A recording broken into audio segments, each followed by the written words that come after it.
यह है आरजे कार्तिक की 1 मिनट स्टोरी। ये कहानी एक राजा की जो निसंतान था, जिसे पुत्र प्राप्ति नहीं हो रही थी। उसे किसी ने सलाह दी कि आप ही के राज्य में से किसी छोटे बच्चे की बलि चढ़ाइए, आपको पुत्र की प्राप्ति होगी। राजा ने घोषणा करवा दी कि जिस परिवार से बच्चा हमें दिया जाएगा उस परिवार को बहुत सारा पैसा राजा साहब देंगे। एक परिवार ने अपने सबसे छोटे बच्चे को भेज दिया कि हमारे किसी काम का नहीं है।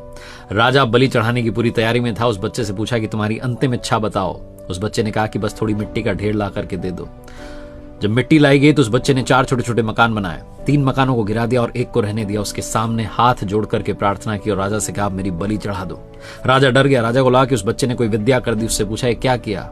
उस बच्चे ने कहा, पहला मकान गिराया जो मेरे माता पिता का था, उन्होंने मेरा साथ नहीं दिया, मुझे पैसे के लिए बेच दिया। दूसरा मकान रिश्तेदारों का, उन्होंने भी माता पिता को बुद्धि नहीं दी, उनका भी मकान गिरा दिया। तीसरा आपका था, आपका तो कर्तव्य है प्रजा की रक्षा करना, आपने तो मेरी बलि चढ़ाने की सोच ली, आपका भी महल गिरा दिया। चौथा मेरे परमात्मा का मंदिर है, उनके सामने हाथ जोड़कर कह दिया है कि अब सब आप देख लेना।